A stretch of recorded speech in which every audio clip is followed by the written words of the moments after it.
اعلم ان الشیخ رحمہ اللہ تعالی لم يقدر رسالته هذه بحمد الله سبحانه بأن جعله جزءا منها حصما لنفسه بتخييل أن كتابه هذا من حيث إنه كتابه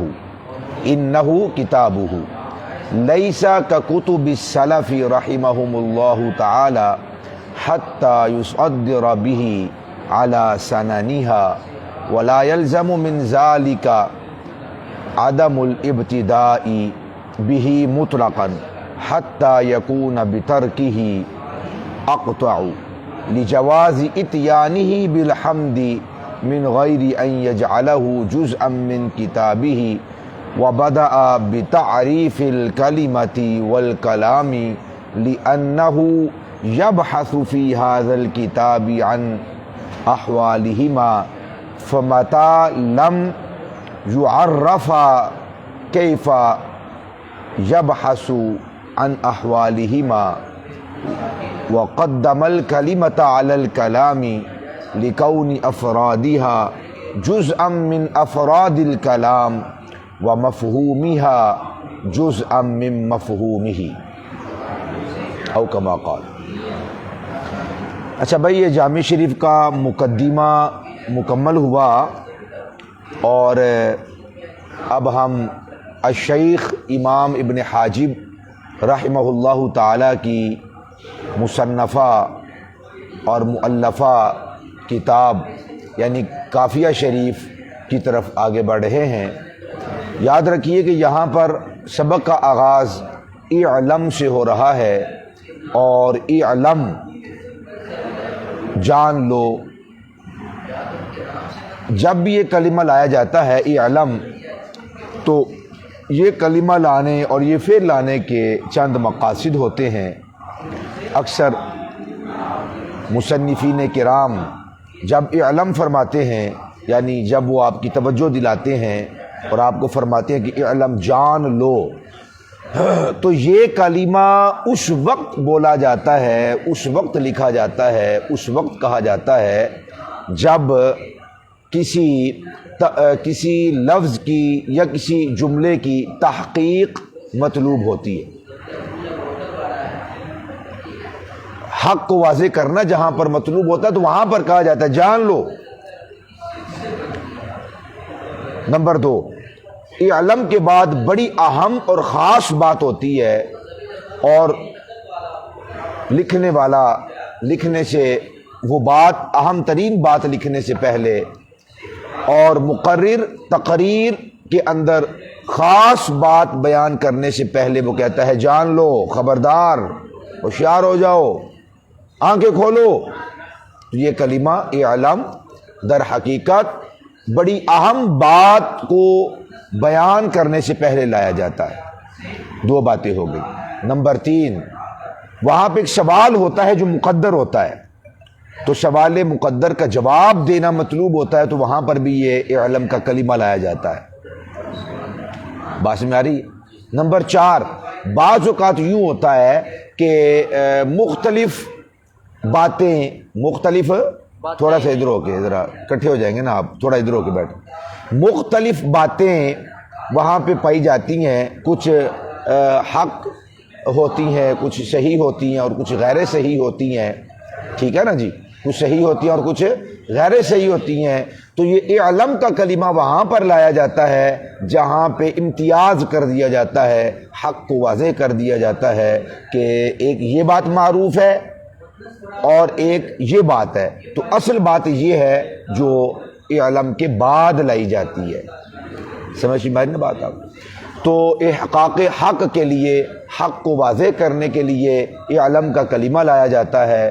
جہاں ایک سے زائد مفہوم پائے جاتے ہیں اور ان میں جو اعلیٰ مفہوم ہوتا ہے یا حق اور ثواب سعاد کے ساتھ ہے بھائی، یعنی درست جو موقف پایا جاتا ہے اس کو بیان کرنے سے پہلے بھی اعلم لایا جاتا ہے. تو یہاں پر امام عبد الرحمن جامی امام عبد الرحمن جامی رحمۃ اللہ تعالی صوفی باصفا بھی ہیں اور چوٹی کے عالم دین بھی ہیں، چوٹی کے عالم دین بھی ہیں، اور عاشق رسول ایسے کہ سبحان اللہ آج تک آپ کی جو عشق و محبت کی داستانیں ہیں وہ خطباء کی زبان پر جاری و ساری ہیں، اور واقعی وہ ذکر ایسا ہے کہ جب سنا یا سنایا جاتا ہے تو ایمان کو جلا نصیب ہوتی ہے، باطن کی صفائی ہوتی ہے، قلب روشن اور منور ہوتا ہے۔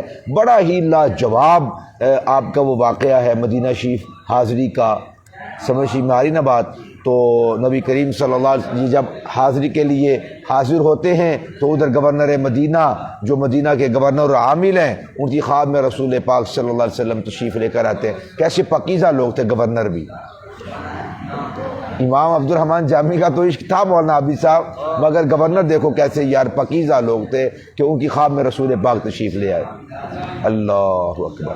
اور آپ جانتے ہیں کہ نبی کا جو الہام یا وحی ہوتا ہے وہ برحق ہوتا ہے، سے نا ولی کا جو الہام ہوتا ہے وہ برحق کو یہ ضروری نہیں ہے۔ یہی وجہ ہے کہ نبی کے الہام یا وحی پر شریعت جاری ہوتی ہے، اور جو ولی ہوتا ہے اس کو اگر کسی چیز کا الہام ہوتا ہے تو وہ شریعت کا حصہ نہیں بنتا، مگر ان کا الہام کیسا اور خواب کیسا پاکیزہ۔ اللہ اکبر۔ حضور تشریف لے کر آئے تو صبح اٹھے وہ گورنر صاحب تو ان کو مکمل یقین تھا کہ جو خواب میں تشریف لائے ہیں وہ نبیوں کے تاجدار تشریف لائے ہیں، اور جو آپ نے فرمایا وہ حق ہے۔ لیکن پھر بھی تردد ہوا ان کو کہ خواب پر کسی کا کوئی جارہ تو نہیں ہوتا، خواب تو آ جایا کرتے ہیں۔ دن بھر متفکر رہے، رات کو سوئے، دیکھو کیسے پاکیزہ گورنر تھے۔ حضور پھر خواب میں تشریف لے، فرمایا وہ جامی آ رہا ہے، عبد الرحمن جامی آ رہا ہے، عبد الرحمن جامی آ رہا ہے، اس کو روکو۔ پھر تیسرے دن حضور کریم علیہ الصلوۃ والسلام خواب میں تشریف لاتے ہیں، فرمایا تمہیں کہا اس کو روکو عبد الرحمن جامی۔ تو انہوں نے پوچھ ہی لیا آقا آپ تشریف لاتے ہیں یہ بھیش بدل بدل کر، کبھی چرواہا بن کر، کبھی ان کی بھیڑوں میں مل کر، بھیڑ کی کھال پہن کر کہ میں یہاں سے نکل جاؤں، بارڈر کراس کر جاؤں، پار کر جاؤں، وہ پکڑ لیتے ہیں، شرطے روک لیتے ہیں، کدھر بھائی آپ نہیں جا سکتے۔ تو گورنر نے پھر پوچھ ہی لیا تیسرے چوتھے دن، یا رسول اللہ اس کا جرم کیا ہے؟ فرمایا اس کا جرم نہیں ہے، اس کی محبت اتنی ہے، اس نے کچھ اشعار لکھے ہیں، اگر اس نے اشعار پڑھے تو مجھے ہاتھ اپنے روزے سے باہر نکال کر اس سے مصافحہ کرنا ہوگا۔ سمجھ آئی؟ حضور جس پہ کرم فرما دے، حضور جس پہ کرم فرما دے۔ اب یہ نہیں کہا جا سکتا کہ عبد الرحمن جامی سے بھی بڑے بڑے عاشق تھے، ان کے ساتھ تو ایسا معاملہ پیش نہیں آیا، بہت مرتبہ آیا، اور چند مرتبہ تو لوگوں نے دیکھ بھی لیا اور کتابوں میں بھی ان کا ذکر آ گیا، جیسے کہ غوث العظم رضی اللہ تعالیٰ عنہ، وہ گئے تو حضور نے مصافحہ کیا، لوگوں کو نظر بھی آیا اور کتابوں میں بھی آ گیا۔ اور الشیخ الرفاعی الکبیر رحمۃ اللہ تعالیٰ علیہ، وہ گئے تو حضور نے مصافحہ کرنے کے لیے ہاتھ باہر نکالا، لوگوں نے دیکھا بھی اور کتابوں میں بھی آ گیا۔ سمجھ آ رہی نا؟ اس طرح اور بھی لوگوں نے اپنے اپنے اکابرین کے حوالے سے لکھا ہے کہ ایسا ہوا۔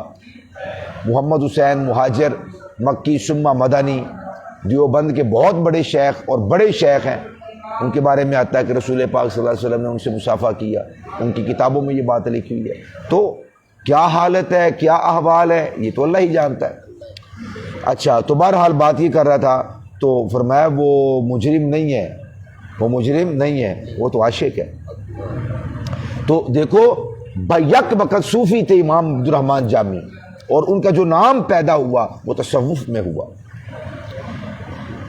تصوف میں ہوا۔ لیکن یہ جامی جیسی عظیم ترین لاجواب کہ علماء بھی اس کو پڑھتے ہوئے چکرا جائیں اور اس پر ایک ایک لفظ پر گھنٹوں تقریر کریں، پھر کہیں جا کے اس کا معنی مفہوم واضح ہو۔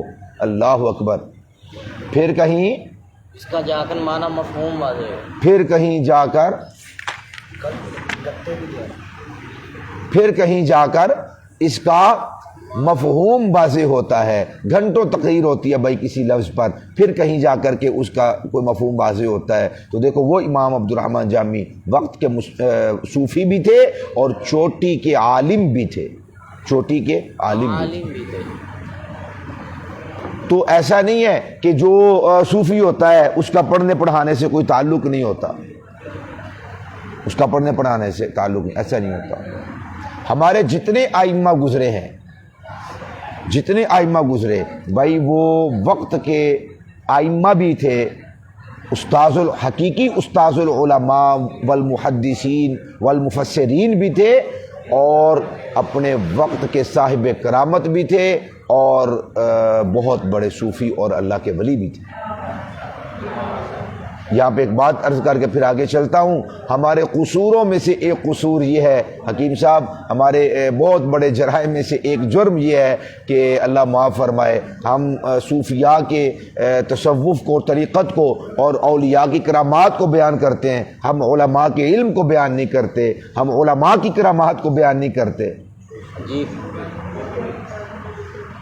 کرامت کیا کہتے ہیں کہ پانی پہ مصلی بچھائیں اور مصلی نہ ڈوبے، بس یہ کرامت ہے؟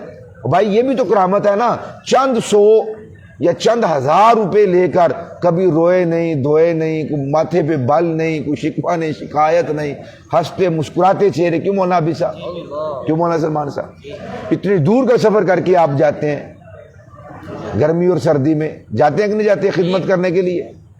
یہ ہمارا بچہ جی وہ اتنی دور جا رہا ہے نمازیں پڑھانے کے لیے، اور مسجد کی صفائی ستھرائی، اور بلکہ لوگوں کے دلوں، آپ مسجد کی صفائی اور ستھرائی اخلاص کے ساتھ حکیم صاحب کیجئے، اللہ کی قسم بہت بڑی کرامت میں نے دیکھی ہے ان علماء کی جو اخلاص کے ساتھ مسجد کی صفائی کرتے ہیں، اہل علاقہ کے دلوں کی صفائی ہو جاتی ہے۔ مجھے اب آپ پوچھتے ہیں کہ یار لوکاں دا دل کیویں اپنے ال مائل کیتا جائے؟ میں کہتا ہوں تم اللہ کے گھر کی صفائی کرو، اللہ ان کے دلوں کی صفائی کر دے گا۔ جب دل صاف ہو جائیں گے تو مل بیٹھیں گے دو دیوانے، تو پھر دل مل جائیں گے۔ بھائی آپ کوشش کریں، میں اس کی ذرا وہ کر لوں، سمجھ آ رہی نا آپ کو؟ ابھی صاحب آپ تو سمجھدار، میں تھوڑی سی ذرا کر لوں، اس کی تعریف کر لوں، اور یہ میرا نہیں تعریف کرنے سے کوئی ہم نوا نہیں بنتا۔ آپ اخلاص کے ساتھ جڑ جائیں، اپنی ڈیوٹی دیں، آپ دلوں کی صفائی ہوتی رہے گی۔ تو چند ہزار روپے لے کر وہ اپنے نظام کو بھی چلا رہے ہیں، ہنسی خوشی، ان کے بچے، ان کی فیملیز اور یہ سارے معاملے، کیا یہ کرامت سے کم آج کے اس دور کے اندر؟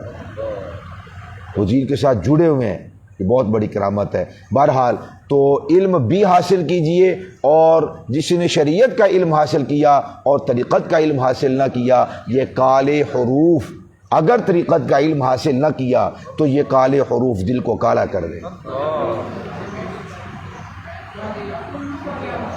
شریعت کا علم بھی حاصل کیجئے، صرف و نحو بھی پڑھیے، معانی و بدیع و بلاغت بھی پڑھیے، منطق اور فلسفہ بھی پڑھیے، سمجھ میں آ رہی بات آپ؟ مگر اپنے احوال کی اصلاح کے لیے کسی مرد حر کے ہاتھ میں اپنا ہاتھ بھی دیجئے، او دی نظر بھی پواؤ، اپنے دل چاہتی پواؤ جی، آپ کو روحانیت محسوس ہوگی۔ بات میں آ رہی ہے؟ ادب بڑی چیز ہے۔ تو اعلم کی بات کر رہا تھا، تو اعلم وہاں پہ یہ کلمہ لایا جاتا ہے جہاں پہ تحقیق مطلوب ہوتی ہے۔ تحقیق کے کیا معنی ہے؟ تحقیق کے معنی ہے حق کو واضح کرنا، حق کو بیان کرنا۔ سمجھ میں آ رہی بات آپ کو؟ تو اعلم یہاں پہ اصل میں ایک سوال ہے جو کہ مقدر ہے، عبارت میں موجود نہیں ہے، مگر ایک سوال ہے جو یہاں پر چھپا ہوا ہے۔ سوال یہ، چونکہ یہ شرح ملا جامی علم نحو کی کس کتاب کی شرح ہے بھائی؟ سلمان آپ بتائیں اونچی بات کے ساتھ۔ ہاں، یہ جو ہم شرح ملا جامی پڑھ رہے ہیں یہ شرح ہے۔ کیا ہے؟ شرح۔ کس کتاب کی شرح ہے بھائی؟ الکافیہ کی یہ شرح ہے۔ اور الکافیہ کے مصنف کون ہے بھائی؟ الشیخ امام ابن الحاجب رحمہ اللہ تعالی۔ تو انہوں نے ایک عجیب اسلوب اختیار کیا ہے۔ ادب محبت کی کوئی ایک راہ نہیں ہے، محبت کا کوئی ایک دروازہ نہیں ہے، محبت کا کوئی ایک وے نہیں ہے، وہ ایک راستہ نہیں ہے کہ اسی پر چلنا ہے تو ادب ہے، نہیں۔ ہر باذوق اور جس کو اللہ نے فطرت سلیمہ عطا فرمائی ہے اس کا اپنا ہی ذوق ہے، ادب کا اپنا ہی طریقہ ہے۔ جوتے اٹھانا ایک ادب ہے، اساتذہ کے، بزرگوں کے جوتے اٹھانا ایک ادب ہے، ہاتھ تک نہ لگانا یہ بھی ایک ادب ہے۔ جی کہ میرے استاد کے جوتے کہاں پر، میرے گندے ہاتھ کہاں پر. سمجھ آ رہی نا؟ ادب کا کوئی ایک راستہ نہیں ہے. اٹھانا بھی ادب ہے، نہ اٹھانا بھی ادب ہے. آپ یہ نہیں کہہ سکتے جس نے اٹھایا وہ با ادب ہے، جس نے نہیں اٹھایا وہ بے ادب ہے. آپ یہ فتویٰ نہیں لگا سکتے. کس نے کیا عمل کیا، کس نیت سے کیا اور کیوں کیا، یہ معنی رکھتا ہے بھائی. اب میں آپ کو ایک ادب کی بھی یہاں پہ جھلک دکھانے لگا ہوں، آپ حیران رہ جائیں گے. ایک عجیب ادب کا راستہ اختیار کیا، ایک عجیب ادب کا راستہ اختیار کیا. اور میں یہ کہا کرتا ہوں کہ یہ جو راستہ یہاں پہ امام ابن حاجب نے جو یہاں پر استعمال کیا ہے مولانا عابد صاحب، وہ راستہ کسی بھی محض جس کو اللہ نے عقل دی ہے مگر قلب منیب اور قلب سلیم نے دیا، اس کو سمجھ نہیں آ سکتا. یہ جو بات ابھی عرض کروں گا یہ صاحب نسبت کو تو سمجھ آتی ہے، جو نسبت والا نہیں ہے اس کو یہ بات نہیں سمجھ آ سکتی. ایک عجیب طریقہ اختیار کیا ادب کا، عجیب طریقہ. عجیب طریقہ کیا اختیار کیا؟ عجیب طریقہ یہ اختیار کیا امام ابن حاجب رحمہ اللہ نے کہ انہوں نے اپنی کتاب کا آغاز تو کیا مگر کتاب کے توجہ بھائی توجہ اپنی کتاب کا آغاز تو کیا مگر اپنی کتاب کے آغاز میں اللہ کی حمدی نے کی. دیکھو عجیب طریقہ ہے یہ. صاحب نسبت کو تو سمجھ آتا ہے.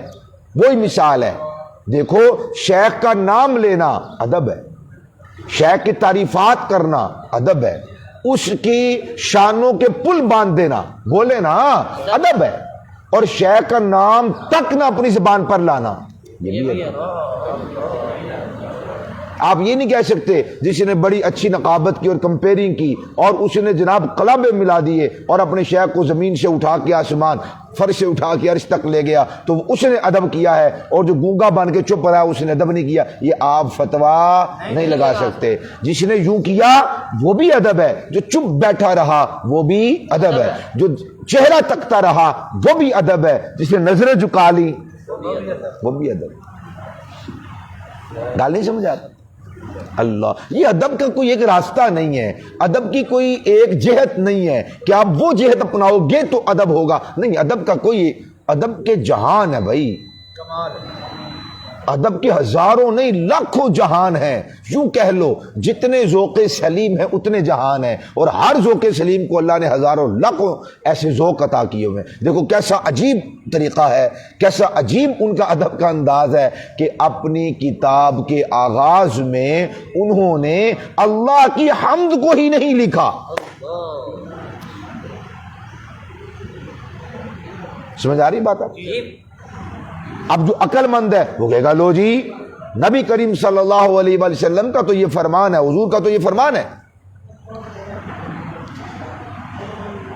کہ جس بھی نیک کام کے آغاز میں اللہ کی حمد کو بجا نہ لایا جائے، کل امر ذی بال لم یبدأ فیہ بحمد اللہ تعالی فہو اقطع وفی روایت اخری فہو ابتر. کہ جس بھی نیک کام کے آغاز میں اللہ کی توجہ بھائی میری طرف دیکھتے رہیے، نیچے دیکھنا بھی ادب ہے، استاذ کو دیکھنا بھی ادب ہے. میں ذرا اس ادب کو پسند کرتا ہوں کہ میری طرف دیکھتے رہے. بعض یہ ادب پسند کرتے ہیں کہ نظریں جھکا لیں، نظریں جھکا کر بیان سنیے، یہ بھی ادب ہے. مقرر کو دیکھتے رہنا یہ کوئی بے ادبی نہیں ہے، یہ بھی ادب ہے. ان کو وہ ادب پسند ہے، مجھے یہ ادب پسند ہے کہ مجھے دیکھتے رہیں آپ. سمجھ ماری نا؟ مسلمان کو جتنی دیر دیکھتا رہتا ہے مسکراتا رہتا ہے اجر و ثواب بھی ملتا رہتا ہے بھائی. نظریں جھکانے کا بھی ثواب ہے، اٹھانے کا بھی ثواب ہے. چینل دیکھو نہ سونے ہو تو آپ میری طرف دیکھتے رہے تاکہ آپ بھی یہ والا ثواب لیں، میں بھی ثواب لیتا رہوں. اچھا بات کہیں اور چلی گئی.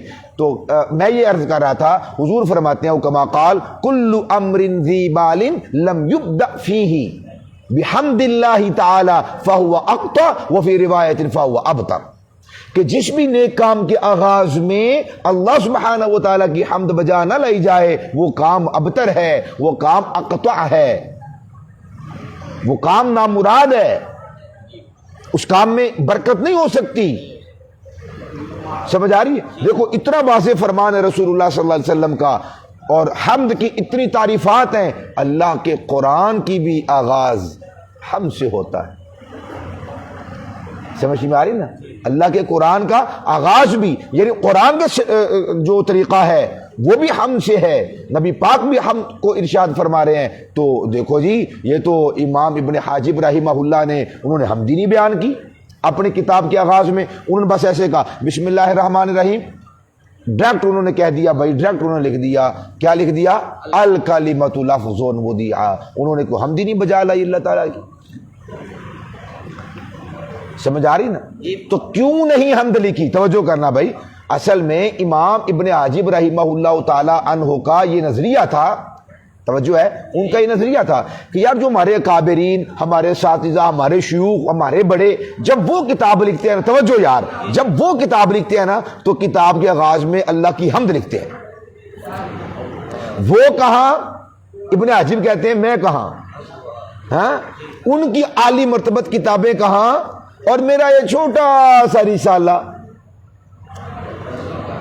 سمجھ آ رہے ہیں؟ میرا چھوٹا سا رسالہ، چھوٹی سی یہ کتاب جس کو ہم کتابچہ کہہ سکتے ہیں، چھوٹی کتاب رسالہ، ہاں، ان کی بڑی بڑی ضخیم کتابیں کہاں؟ یہ چھوٹے سے چند ورقوں کے اوپر مبنی یہ کتاب الکافیہ یہ کہاں؟ ان کی عالی مرتبت کہاں؟ اور مجھ جیسے آدمی کی چھوٹی سی کتاب کہاں؟ حالانکہ حقیقت یہ ہے کہ کافیہ کو اللہ نے وہ کمال، اس ادب کی، میرا جو ذوق کہتا ہے بھائی اس ادب کی وجہ سے، اس میں بڑی اچھی باتیں لکھی ہیں نحو کی، کافیہ میں بڑی نحو کی اچھی کتابیں باتیں لکھی ہیں، بڑی مفید باتیں لکھی ہیں، بڑی خوبصورت نظم ہے، بڑی لاجواب ترتیب ہے، بڑی عمدہ کتاب ہے، کوئی ایک لفظ آپ کو زائد نہیں ملتا، حشو و زائد سے پاک وہ کتاب ہے، اتناب و تطویل سے پاک وہ کتاب ہے، لاجواب کتاب ہے، عمدہ کتاب ہے، اعلیٰ کتاب ہے۔ مگر ان سب باتوں کے باوجود میرا جو ذوق ہے کہ اس کتاب کو مقبول عام کیسے ملا حکیم مقبول صاحب، یہ مقبول کیسے ہوگی پورے جہاں کے اندر، تو میرا ذوق یہ کہتا ہے، میرا ذوق یہ کہتا ہے اس ادب کی وجہ سے اللہ نے اس کتاب کو پوری دنیا کے اندر عام کر دیا۔ سبحان اللہ۔ ذہن میں خیال آ گیا کہ میرے اساتذہ کہاں، میں کہاں، میرے شیوخ کہاں اور میں کہاں، ان کی کتابیں کہاں، میری کتاب کہاں۔ تو ہمارے اساتذہ اور بڑے اور اکابر اور شیوخ جب کتابیں لکھتے ہیں تو وہ آغاز الحمد سے کرتے ہیں، تو انہوں نے الحمد سے آغاز نہیں کیا کہ میری کتاب کی ان کے ساتھ کوئی مماثلت ہی نہیں ہے، میری ان کے ساتھ کوئی مماثلت ہی نہیں ہے۔ خیال آ گیا نا، ذہن میں خیال آ گیا بھائی، آ گیا ہوگا، آ گیا ہوگا، یہ خیال ہوا، یہ خیال ہوگا۔ یہ کون کہہ رہے ہیں؟ یہ امام عبد الرحمن جامی کہہ رہے ہیں کہ امام ابن حاجب رحمہ اللہ کا یہ خیال ہوگا کہ میری کتاب کہاں، ان کی کتاب کہاں، میں کہاں، ہمارے شیوخ کہاں، اس لیے انہوں نے کہ اس کتاب کی ہر اعتبار سے مماثلت نہ ہو جائے، کچھ چیزیں رہ جائیں، ہاں کچھ چیزیں رہ جائیں، ہر اعتبار سے کتاب برابر نہ ہو جائے، کچھ کتابیں باقی رہ جائیں، کچھ شکم باقی، آئے ہائے ہائے کیڑا بندہ چاہتا ہے کہ میرے اپنے ہی عیب نکلن؟ نہیں سمجھ آئی؟ کیڑا بندہ چاہتا ہے کہ یار میرے اپنے کچھ کمیاں کوتاہیاں رہ جائیں میں انہوں نے بیان کرا؟ نہیں، امام ابن حاجب نے جان بوجھ کر ایسا کیا ہوگا کہ انہوں نے حمد کو نہیں لکھا، انہوں نے حمد کو نہیں لکھا اپنی کتاب میں تاکہ کتاب میں تھوڑا سا سکم رہ جائے، تھوڑی سی علت رہ جائے، ہاں، تاکہ کوئی شخص میری کتاب کو ہمارے شیوخ کی کتابوں کے ساتھ نہ ملائے۔ جب کوئی ملانے کی کوشش کرے وہ کہے یہ کتاب، دونوں کتابیں کیسے برابر ہو سکتی ہیں، یہ ابن حاجب کی کتاب ہے اور یہ ہمارے کابرین کی، اس لیے برابر نہیں ہے۔ شیخ ابن حاجب کی کتاب کہ اس میں تو حمد ہی نہیں لکھی، اور جن میں حمد لکھی ہے سبحان اللہ، اللہ کی تعریف ہوئی ہے، وہ افضل ہے۔ یار کیسی بات ہے یار۔ تو جان بوجھ کر کبھی کبھی مصنف اپنی کتاب میں سکم چھوڑ دیتا ہے، جان بوجھ کر کہیں نہ کہیں وہ کوئی نہ کوئی کمی چھوڑ دیتا ہے، کوئی وجہ چھوڑ دیتا ہے، کوئی علت چھوڑ دیتا ہے۔ سمجھ آ رہی بات آپ؟ تو حضرت امام جامی رحمہ اللہ اس سوال کا اعتراض کا جواب دے رہے ہیں۔ سوال یہ تھا کہ جناب جا کر بیٹھو بھائی، ٹانگ پہ بیٹھو۔ سوال یہ تھا، اعتراض یہ تھا کہ صاحب عابد صاحب، اعتراض یہ تھا کہ جناب علی حضرت امام ابن حاجب نے قافیہ کا آغاز کرتے ہوئے اللہ تعالیٰ کی حمد کو ذکر کیوں نہیں کیا؟ اس کا جواب دے رہے ہیں، فرماتے اعلم، اے بیٹے، اے نحو پڑھنے والے جان لے، ان شیخ رحمہ اللہ تعالی، بے شک شیخ رحمہ اللہ تعالی نے لم یصدر رسالتہ، نہیں آغاز کیا اپنے رسالے کا، ہی اس رسالے کا آغاز نہیں کیا، لم یصدر رسالتہ، انہوں نے اپنے اس رسالے کا آغاز نہیں کیا، بحمد اللہ سبحانہ، اللہ تعالیٰ اللہ سبحانہ و تعالیٰ کی حمد کے ساتھ، بِأَن جعلہ جزءا منہا، یہ میں نے بتایا تھا با تصویریہ، بئی صورت کہ جعلہ، کہ وہ بناتے، امام ابن حاجب بناتے ہو اس حمد کو، جزءاً حصہ، منہا ان فوائد کا، کتاب کا، اس رسالے کا، سمجھ آئی نا، اس رسالے کا حصہ بنا دیتے اللہ تعالیٰ کی حمد کو، مگر انہوں نے ایسا نہیں کیا، حسمن لنفسی، حسمن لنفسی، اپنے نفس کو توڑنے کے لیے، اپنے نفس کو توڑنے کے لیے، حسمن ای کسرت، کسر کے کیا معنی مولانا سلمان صاحب؟ کسر جو سا ہوتا ہے، جو مکسر کے اندر جیسا بھی آتا ہے، یہ آگے آنے والے چیزوں کو روک دیتا ہے۔ مزہ نہیں آیا آپ کی بات کا؟ سلمان صحیح ہو جاؤ، صحیح ہو جاؤ، جا کر بیٹھا کرو۔ کسر کہتے ہیں بھائی توڑنا، ٹوٹی ہوئی چیز کو کسر کہتے ہیں، ہاں، ٹوٹی ہوئی چیزوں کو ٹوٹی ہوئی چیزوں کو مکسر کہتے ہیں، ٹوٹی چیزوں کو مکسر کہتے ہیں، تو کسر کے معنی توڑنا، سمجھ آئیے؟ تو حسمن توڑنے کے لیے، حسمن ای کسرن لنفسی، مراد عاجزی کرنے کے لیے، مراد اپنے نفس کو توڑنے کے لیے، اپنے نفس کی خواہشات کو توڑنے کے لیے، کہ کہیں میری کتاب میرے اساتذہ سے بڑھ نہ جائے، میری کتاب میرے شیوخ سے بڑھ نہ جائے، اکابرین سے ہاں اس میں شکم چھوڑ دو، تاکہ یہ بڑھنا تو دور کی بات ہے برابری بھی نہ اختیار کرے۔ تو انہوں نے حمد، اللہ کی حمد بجا لائے ہیں، وہ اپنی کتابوں کے اندر لکھا ہے اور میں نے لکھی نہیں ہے، یہ نیچے درجے ملے، یہ آہا سبحان اللہ۔ بھائی بندہ جتنا اللہ کے لیے عاجزی اختیار کرتا ہے، ہمارے حضور کا وعدہ ہے اللہ اتنا بلند کر دیتا ہے۔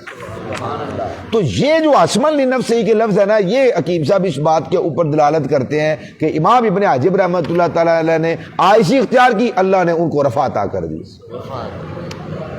سمجھ میں آئی بات آپ کو؟ یہ ایک اعتراض ہو گیا۔ دوسرا اعتراض ہے، چلیں ٹھیک ہے، اچھی بات ہے، بزرگوں کا ادب کرنا بہت اچھی بات ہے، عمدہ بات ہے، کرنا چاہیے، ہاں ٹھیک ہے، اچھی بات ہے، بزرگوں کا ادب کرنا چاہیے۔ امام ابن حاجب نے ادب کیا ہے اپنے بزرگوں کا، اور عاجزی کیا، عاجزی بھی اچھی ہے، تواضع اچھی بات ہے، ان کی ساری لاجواب ہے، یہ بات سب آپ کی ٹھیک ہے، مگر ایک اور ہمارا اعتراض ہے۔ اچھا بھائی بتاؤ کیا اعتراض ہے؟ سمجھ آ رہی ہے نا؟ اور کیا آپ کا اعتراض ہے؟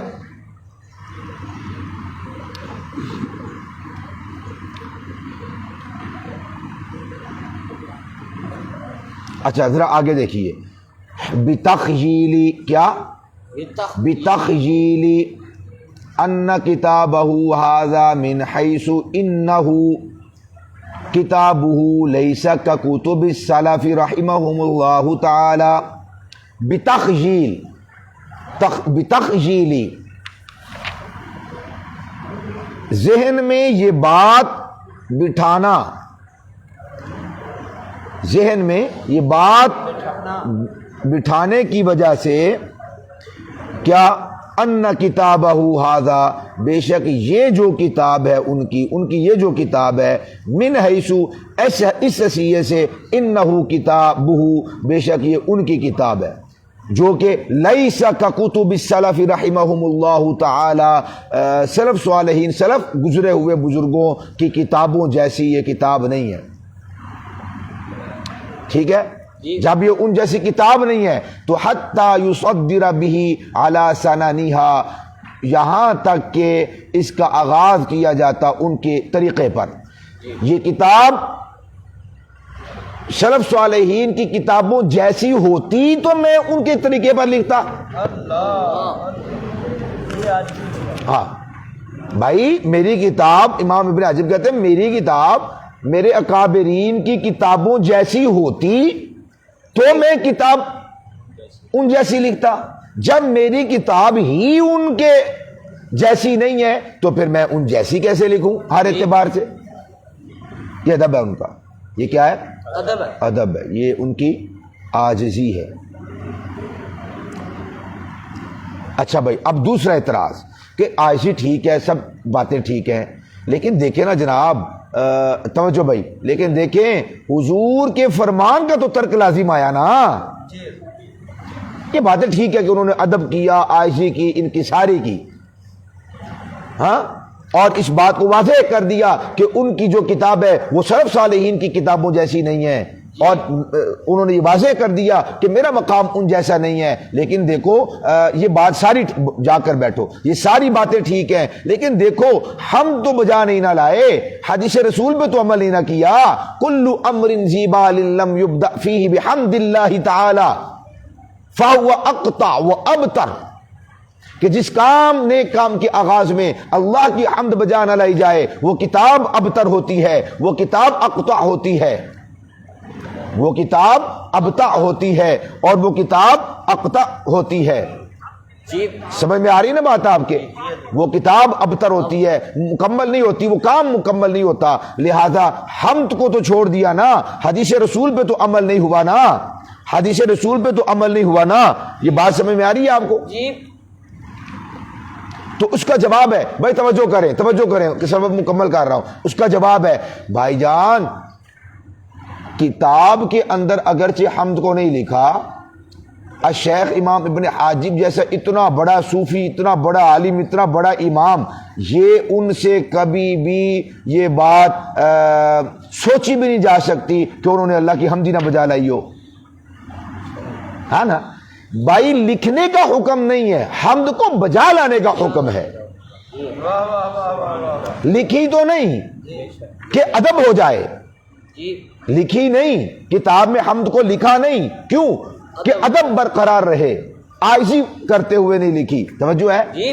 معاشرت نہ ہو سلاف اور اکابرین اور بزرگوں سے، اس وجہ سے نہیں لکھی. ٹھیک ہے. اور حضور کا فرمان ہے کہ حمد کو بجا لاؤ تو کام میں برکت ہوگی. تو اس سے بڑی اور کیا برکت ہے کہ پورے جہاں میں یہ کتاب پڑھائی جاتی ہے. گھنٹوں علماء اس پر صبح و شام محنت کرتے ہیں، اس کو پڑھتے ہیں، اس کو سیکھتے ہیں، اس کو سمجھتے ہیں، اس کو سمجھاتے ہیں. بات سمجھ آ رہی نا آپ کو؟ تو مقبول ہوئی کہ نہیں ہوئی؟ بولیے نا. عام ہوئی کہ نہیں ہوئی؟ لوگ فیض پا رہے کہ نہیں پا رہے؟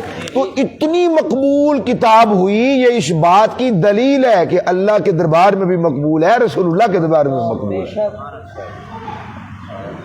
اور ادھر حضور کا فرمان ہے حمد بجا نہ لائی جائے تو برکت نہیں ہوتی.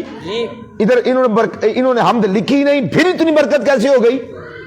او بھائی لکھی نہیں نا، لکھنا ضروری تو نہیں نا. می پہ صبر نہیں ہے، حمد نہیں ہوتا لفظ، یاد رہے بھائی. غلط نہیں بولنا، میرے سامنے نہیں غلط بولنا. حمد نہیں بولنا، کیا بولنا ہے؟ حمدن. حمد سمجھ میں آ رہی؟ حمد بھائی بول کر حمد بجا نہیں لائے نا، لکھ کر بجا نہیں لائے نا، لکھی نہیں نا تاکہ ادب ہو جائے. اس کتاب کی مقبولیت بتلاتی ہے کہ انہوں نے زبان سے اللہ سبحانہ و تعالیٰ کی ضرور حمد بجا لائی ہوگی.